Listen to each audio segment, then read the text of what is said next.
What's good, listeners? This is Rage Quit, video game talk show with my co-host, HenricK. How's it going, fam? What's going on, everyone? Welcome to Rage Quit. Hey, man, this has been such a blessing. This is our second installment ever, and you can be joining us every Tuesday at 10 a.m. Pacific Standard Time. So if you haven't hit the like or subscribe button, what are you waiting for? Do it now. And like HenricK is so on cue. You see the lower third there. We want to hear from you, gamers. So if you guys want to join in on the conversation as we continue to discuss numerous topics today, go ahead, comment wherever you're streaming this live show from. But I want to kind of set the tone this morning, HenricK. I mean, I was kind of laughing, kind of seeing some of the viral video game content that's been circulating across the web this morning. And, oh, man, I got to show it to you right now. Even HenricK doesn't even know about this video that I'm about to be playing. 2K23. So this is John Warren. Oh, no, sorry, John Morant. He's not coming to play. Because, he got in a little bit of trouble, playing for the Memphis Grizzlies,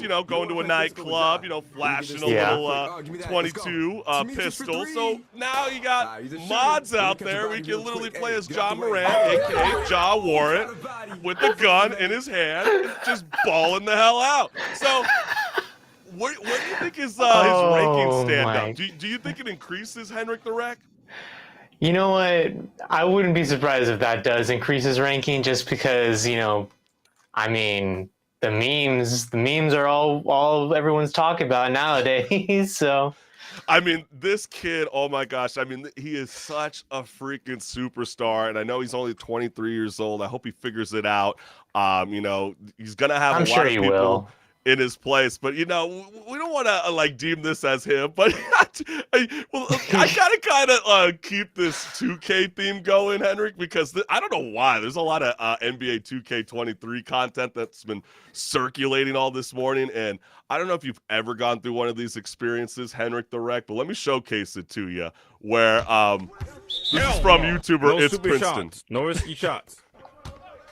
Hell no! No risky shots. The guy's literally calling mid-timeout every single time he's trying to do a layup. There's no fucking risky shots going on. Wide open. What is you doing, fam? No risky. That would piss me off. Bro, what is you doing? Yeah, that'd be annoying. No risky shots, man. So how would you handle those situations if you were ever in an online match? Would you just rage the fuck out, or what would you do? I'd be like, dude, are you trying to actually play the game, or are we just gonna, keep going back and forth with this? Like, come on. Maybe if the game even gives you an option, because this probably falls under something you could report someone about. I'd probably do that, honestly. The only time I actually really report somebody is in my favorite Tyler game, Fall Guys. Like when you get those dumbasses who you're in a duo or a squad, and they're not even playing. It's like, why even load in? To matchmaking if you're not even near your controller. That infuriates the hell out of me. I mean, that's fair. I mean, at the same time, though, I'd say that in a game like Apex, that's more frustrating because, you'll be dropping down with only 3 people, and then, one of your guys is just not there. He just drops with you and then stands still, and you're like, are you gonna wake up? There's squads here, guys. We gotta fight. Yeah. And then he dies and immediately disconnects. Yeah, exactly. And then they're the one that always chooses the hot spot, and then they bounce out. They'll maybe die first or get down, and then they just leave. And it's like, you didn't even give me a chance to try to revive. Exactly, dude. There's still another chance to get you back. It's just you gotta wait a second. But when it comes to sports games, HenricK, do you prefer only playing solo online, or would you rather have someone to play with like NBA 2K23? I would say, considering I don't really play sports games that often in the first place, I'd probably want to have someone to play it with, just because solo queuing for that sort of thing sounds miserable. See, I would personally say I'm a solo guy because, if I'm playing Madden 23, I don't want any dumbass wasting all my time out over something super silly like we just saw with It's Princeton. But hey, we got the show. We set the tone, baby. I feel like we're ready to rage. We might rage on this next segment that we're about to go into. So, guys, let's set the tone right now. This is Rage Quit Video Game Talk Show. Hey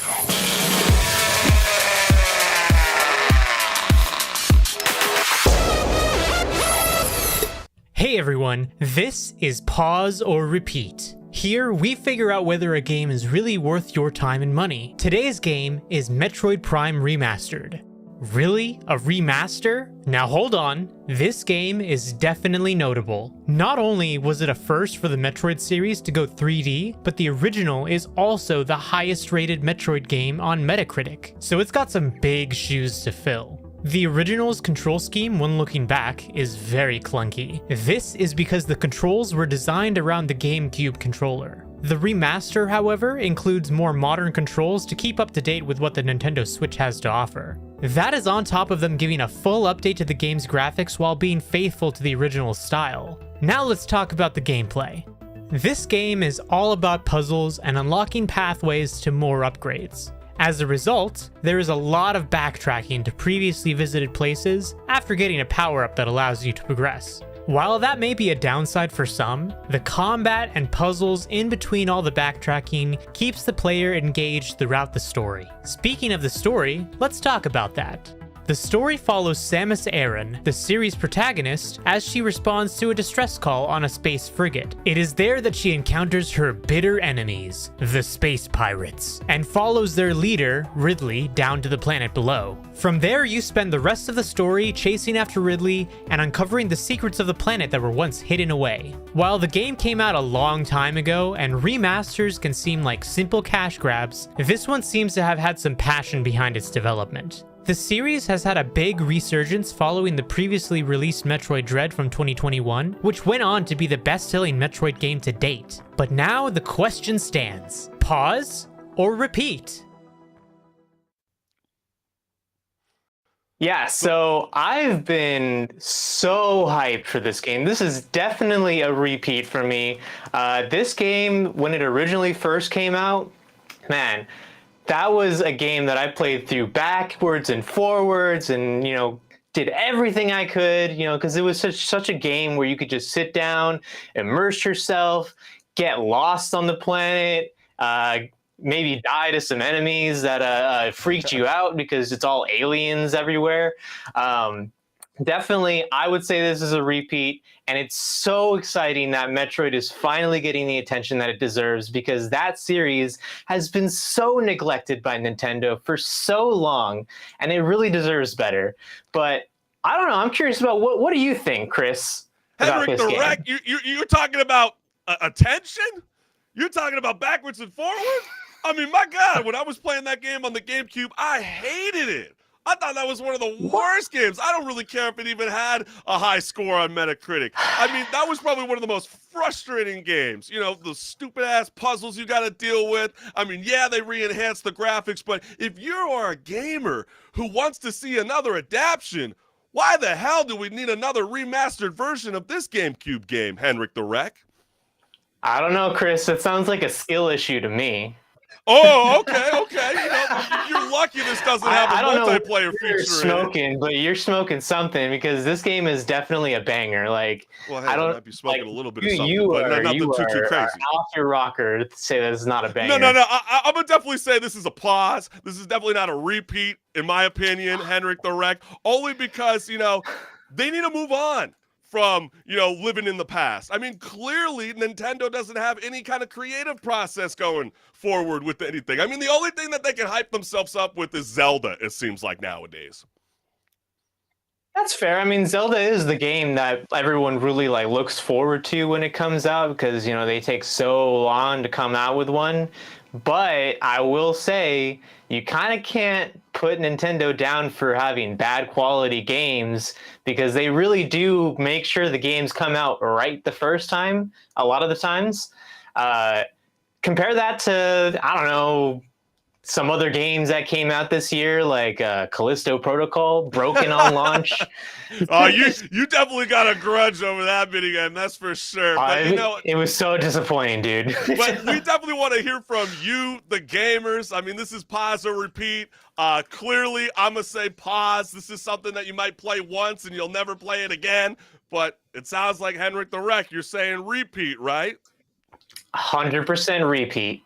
100% repeat. Well, you heard it there. HenricK the Wreck, that was amazing video content. But we're about to be transitioning over right now into one of our, kick-ass segments. This one's called Patch Notes.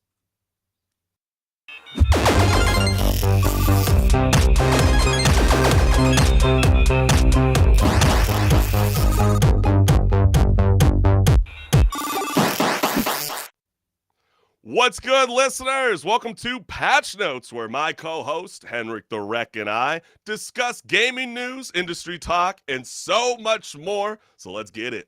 The Olympics International Committee announced that it would be elevating eSports to the main stage for its first Olympic eSports series without any actual eSports games. So let's take a look.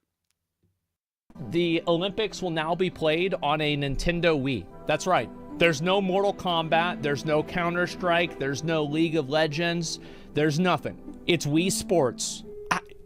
Who makes these decisions? Like, I don't even understand this. It's so crazy. Yes, it's definitely cringy, HenricK. We do have the gameplay that we'll be playing in the background. So as you can see, this is like the equivalent of wiffle ball coming to the Olympics without baseball. So when you see that, they're applying like actual mobile games, where do you stand, HenricK the Wreck? I mean, dude, like Asmongold said in that clip, who chose these games? Like, come on, guys. This is not Olympic quality games right here. Like, where's the League of Legends? Like, I don't even play League of Legends, but where's that? Where's the Call of Duty? Where's the Overwatch? Even Apex Legends has an esports scene. Like, come on, guys. It's ridiculous. That's a great point, HenricK the Wreck, because when you think about League of Legends, just last year when they held their world championship, they pulled in 5 million viewers worldwide. The Olympics will be lucky to pull in 500,000 viewers for this esports series, because look at how shitty these games are. I mean, even when you look down below, you can clearly see that this archery game is actually one of those, like, you can open crates to like upgrade, your bow, and the game hasn't even been out for more than 2 months. So how can anybody be a professional at this game, HenricK the Wreck, when you don't even have years of practice behind it? No, seriously, yeah. Like, I mean, think about how much time athletes take to learn a sport and master it to be able to go to the Olympics. And now you're saying, oh yeah, here's a game that just came out like 2 weeks ago. Go play that, and you could play it at an Olympic level. What? Like that? It makes no sense. No sense at all. Come on. But what did you think about the virtual taekwondo? I mean, it's being used by a gaming console that no one even knows about called Axis. Yeah, I've never heard about that. And, looking at the video of it, it looks like it's a non-contact sport, which is crazy considering, traditional taekwondo, that's all contact. Like, you're all over each other, basically. Yeah, I mean, I actually, as you were just saying that right now about the whole virtual taekwondo, I kind of have a feeling that maybe Jake Paul versus Tommy Fury should do virtual taekwondo instead for their rematch clause. That would get be a kind of little funny. swing, and then he has to go. Yeah, really maybe fast get some in the more air. combat moves like, in there. I would love to see what they look like. Beyond the game, just show me what the guy in the virtual suit is even doing. That would be freaking hilarious. But yeah, that would be entertainment. That would be entertainment. If anything to watch, it would be that. Yeah, so it's definitely crazy. So gamers, if you want to check out the Olympics, it's going to be the Olympics eSports series, excuse me.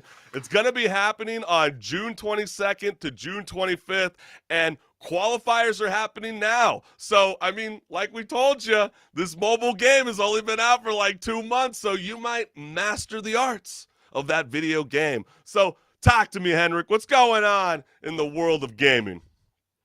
Well, a game came out pretty recently called Atomic Heart, and, some people were kind of iffy on that game's writing, myself included. I was a little like, what is this writing? Like, this, I don't know who wrote this or if there's like a translation issue because it was originally in Russian, but we have a clip of a streamer playing this and deciding enough is enough. I can't deal with this game anymore. Go ahead and play that clip. Stop. How do you like that, gearhead?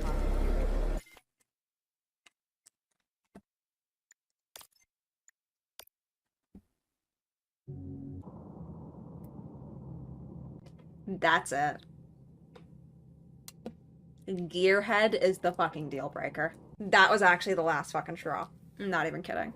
Wait, can we need to bring back silent protagonists? Dude said take that, Gearhead.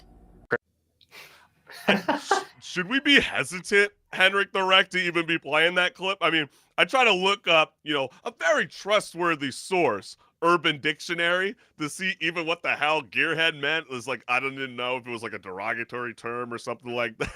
I don't want to be playing from YouTube or Twitch, but the only thing that I found was gearhead just means you have a tendency to be interested in mechanical things, and they literally put it in a sentence. That boy over that's all I know it as. So, I mean, you just said before we played the clip that you had a problem with the main protagonist's dialogue throughout Atomic Heart. What is it that you don't like about the game? It's all one-liners. There's no character development. There's no like in-depth, deep dive into what this character is. It's just, I'm gonna throw out this one-liner because it's funny. And that's it. That's all it is. The gameplay is fine, but like the one-liners, it does get a little old after a while. And I don't entirely blame this streamer for kind of just being like, that's it. I am done with this. But at the same time, they were a little dramatic. I will say that, to just be like, I got to pull out the earphones even, stream's over, guys. That's a little dramatic to me. Yeah, I mean, my personal opinion, HenricK, I mean, I would not want a silent protagonist. If I wanted a silent protagonist, I would not have a subwoofer bar, in front of my TV. Okay? Like, that's crazy to think that nobody likes one-liners. Everybody likes a good one-liner. It becomes a great meme. And I mean, sure, if you're like Arnold Schwarzenegger, a one-liner is going to be the greatest part of the movie or whatever it is that he's in. But I mean, not every actor can really pull that off, I'd say.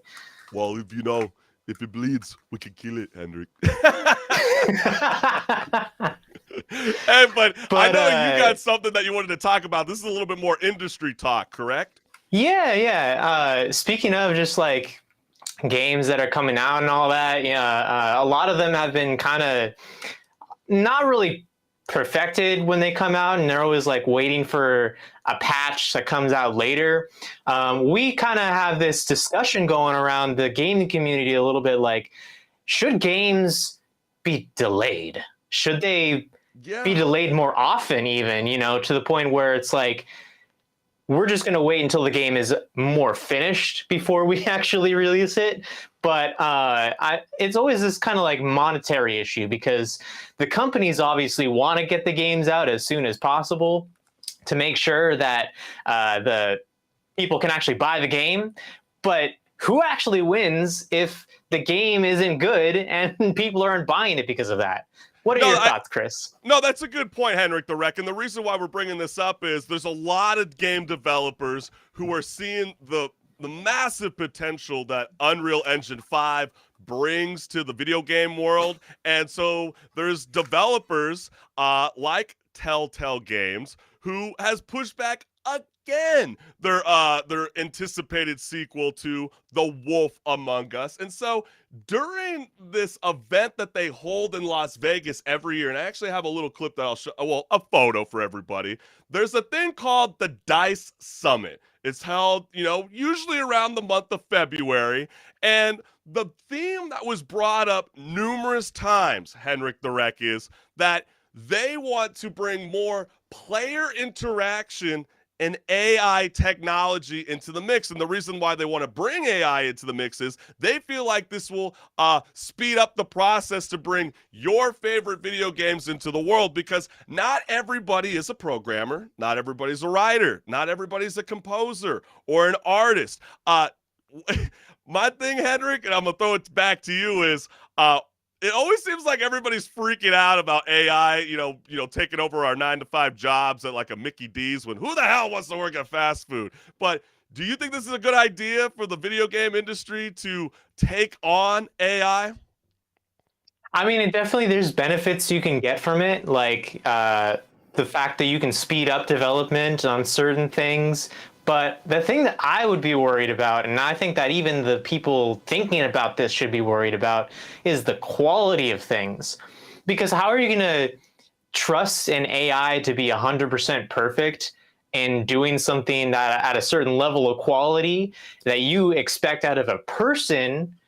Like, you can't entirely expect that. I know it's, a computer and, like with a calculator compared to someone who's, crunching the numbers themselves, the computer is going to be accurate 100% of the time as long as the input is accurate.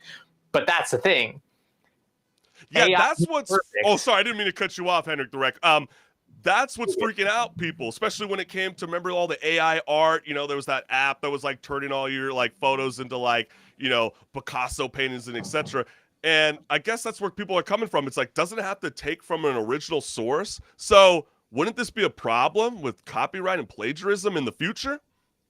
No, definitely that is an argument as well that a lot of people have, even with, just plain art. It's like you're training these AI models on other people's art, and in a sense, you're kind of stealing their style. And to be fair, all artists kind of, gather inspiration from other artists to do their own style. But at the end of the day, the artists who actually make it big, they're doing some amalgamation of styles that becomes their own style. Yes. And can you really say that AI would be able to do that? Because they're just copying the style. They're not iterating on top of it necessarily. Well, I think, the video game industry recognizes that, this is a multi-billion-dollar industry, and they're not turning around games fast enough. And I know that there's been different studio companies that do this thing called crunch period, where it has started a lot of controversy, where Activision, apparently, for example, and I got the notes right in front of me, rage quit gamers out there, Activision apparently has been incentivizing overtime with bonuses in the form of stockhold shares and DoorDash credits for any developer who works more than 10 hours a day. And get this, Striking Distance, which is the company that, HenricK really loves because they created his favorite video game, Callisto Protocol. Well, they're saying that they also work their employees 6 to 7 days a week to get this game out, and look at how that turned out. So that's why a lot of these developers at the DICE Summit, HenricK, are advocating that AI will speed up the process and we won't have to have crunch periods in the future. Do you think that's a cop-out? I think it's a little bit of bullshit in my opinion. No, definitely. Like, crunch shouldn't happen. I feel like, yeah, towards the end of a launch cycle, like for the development, definitely there's going to be like a little bit of a rush to the finish, a little bit of a sprint. But like, it really shouldn't happen to such the extent that it does, because you're really overworking the people who are making the game. And if the people who are working on the game are not happy and not really, in the right state of mind, how can you expect the game to come out in a good state? It's 110% HenricK. But let me move this ship on going. Let's set sail, baby. I got another topic that I want to discuss because I know everybody's excited for the new Fortnite season that's going to be dropping in the coming days. And a regular Fortnite leaker, his name is HenricK, is on Twitter. So if you're a big Fortnite fan, I don't know what the hell you're doing. You should be following this cat ASAP. But I actually got his tweet that we're going to be showcasing live on air. And Fortnite's first-person mode is finally coming in next season. So actually, I screwed that up. I put the lower third up. There's a little bit of an image of what that could potentially look like. That is the leaked footage. So it kind of looks like Toonville, in my opinion, HenricK. But we also got some gameplay that I don't know whether it's made by actual creators or not, but this is what people are saying will potentially look like in Fortnite. So as I play this clip right now, Are you jazzed about what could potentially happen for Fortnite? Is this a good move? I mean, Fortnite is one of those games that's interesting. Epic does a really good job of, constantly adding these really interesting like things in the game, and I mean things literally, like they just add things, features or items or whatever it is they decide to throw into the game. And it makes things interesting because other games don't necessarily do things like that. Like, you can never expect a game like Apex to have Thanos in the game or something, like that's crazy. Okay, I get it with the whole characters thing, HenricK the Wreck, but it's like, don't you feel like Fortnite is always just, following other game developers and just mimicking exactly what everybody else is doing? I mean, it's like when, Apex, it always seems like whatever Apex does, they'll copy. I mean, for example, that little owl you can get in Fortnite right now? I mean, isn't that not crypto? Or Crypt, or whatever the Asian character is on Apex, where he can send his droid out, and then he can scope the area, and then you can bring your droid back. I mean, it's just like stuff like that just infuriates people. I mean, instead of a first-person mode, wouldn't you rather see something like what Apex does, where they actually cycle not one, but two or three different maps? I mean, I feel like that's where Fortnite needs to go. I agree. I mean, they definitely seem behind because they're just copying other games. A lot of the things that they have copied recently have been Apex original ideas. And I think that honestly, when it really comes down to it, is like, why would I play something that's copying something rather than the original? Like, I don't, that's just me. That's just me. And I mean, maybe Fortnite's going to do a really good job with the first person mode. But I think that I would still want to play Apex if I want to play first person.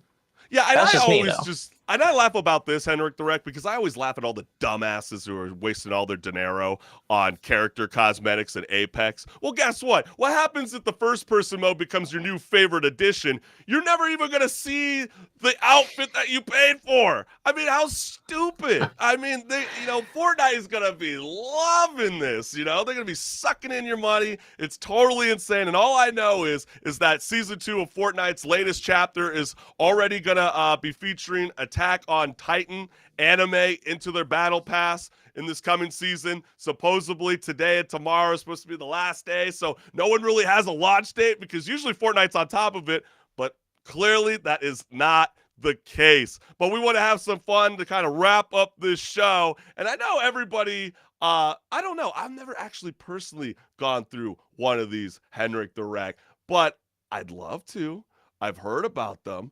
But it seems like, a lot of people have been playing GTA Online recently. So I and have you ever done a car meet? What's up? I'm here for the car meet. Not in GTA, actually not in person either, but I've seen videos of them for sure. See, I mean, I always feel like you gotta join a Discord or a Reddit, jump in with your friends. But you're always gonna get some dingleberry like this guy showing up in a tiny car. Trying to start something. No, stop hitting my car. What happens next is clearly hilarious. Something that I would personally love to do in the game. My car sucks, huh? My car sucks? Does my car suck? Does my car suck? He said, you said my car sucks? Well, you don't have a car anymore. Imagine freaking out over 80,000 fake dollars in GTA. I guess my only complaint would be, HenricK the Wreck, is if you're playing this game and then all of a sudden you gotta reload the server to buy back your car. God, we all know the lag time it takes just to even load back up at the GTA Online. Wouldn't that be so freaking infuriating? Oh, 100%. I mean, I don't really like loading screens in the first place, but you'd be stuck in a loading screen for a little bit of time for sure, trying to get all your crap back. Absolutely. And this guy, clearly genius. I don't know why I've never seen this before, but hit him with a motherfucking airstrike and, set the tone, baby, for everybody that's at your local car meet. But hey, for everybody that's been tuning in to Rage Quit, we appreciate all y'all. Make sure, when did we do this live show, HenricK? Every Tuesday, 10 a.m. sharp. That's right, baby. And I want to let you guys know my other show, the Chris Collins Show, happens live every Friday at 10 a.m. We got a kick-ass strike a chord artist. They're called Dead All Right. So if you like that punk rock, you're going to want to join in on that show. And also, I have a brand new music podcast featuring Nashville country star Amanda Cooksey. For now, HenricK the Wreck and I will see you next week, fam. Peace. See ya.